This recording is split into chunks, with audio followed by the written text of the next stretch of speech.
महाराष्ट्र विधानसभा चुनाव के लिए कांग्रेस पार्टी ने अपनी दूसरी लिस्ट की घोषणा कर दी है। इस सूची में कांग्रेस पार्टी ने अपने 23 उम्मीदवारों के नामों का ऐलान किया है। शिवसेना ठाकरे गुट ने सुबह अपनी दूसरी सूची की घोषणा की थी। इसके बाद ये बात सामने आई है कि इस सूची में विदर्भ की सीटें भी शामिल हैं।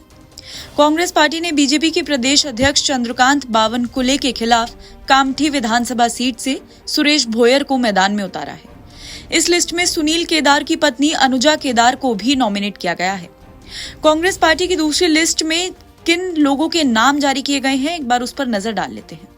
भुसावल से राजेश मानवटकर, जलगांव से स्वाति वाकेकर, अकोट से महेश गंगे, वर्धा से शेखर शेंडे, सावनेर से अनुजा सुनील केदार, नागपुर दक्षिण से गिरीश पांडव, कामठी से सुरेश भोयर, भंडारा से पूजा ठवकर, अर्जुनी मोरगांव से दिलीप बंसोड को, आमगांव से राजकुमार पुरम, रालेगांव से वसंतपुर के, यवतमाल से अनिल मुंगलकर, अरनी से जितेंद्र मोघे, उमरखेड़ से साहेब बराव कांबले, जालना से कैलाश गारंट्याल, औरंगाबाद पूर्व से मधुकर देशमुख, वसई से विजय पाटिल, कांदीवलीपुर से कालू भदेलिया, चारकोप से यशवंत सिंह, सायन कोलीवाड़ा से गणेश कुमार यादव को सीट पर उतारा है और श्रीरामपुर से हेमंत ओगले, निलंगा से अभय कुमार सालुंखे को और शिरोल से गणपतराव पाटिल का नाम लिया है।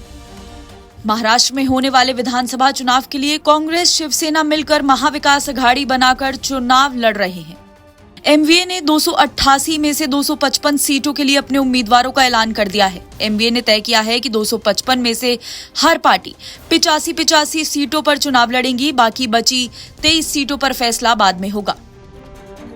महाराष्ट्र कांग्रेस अध्यक्ष नाना पटोले ने बताया है कि एमवीए में सीटों का बंटवारा हो गया है। उन्होंने कहा है कि तीनों पार्टियां 85 सीटों पर चुनाव लड़ेंगी। शिवसेना नेता संजय राउत ने भी पुष्टि की है कि एमवीए ने हर साथी दल 85 सीटों पर चुनाव लड़ेंगे। महाराष्ट्र में सत्ताधारी गठबंधन महायुति और विपक्षी गठबंधन एमवीए दोनों ही चुनाव की तैयारियों में जुट गए हैं। महायुति में बीजेपी, शिवसेना और अजित पवार की एनसीपी शामिल है। महाराष्ट्र विधानसभा चुनाव 20 नवंबर को होंगे और सभी 288 सीटों के लिए मतगणना 23 नवंबर को होगी।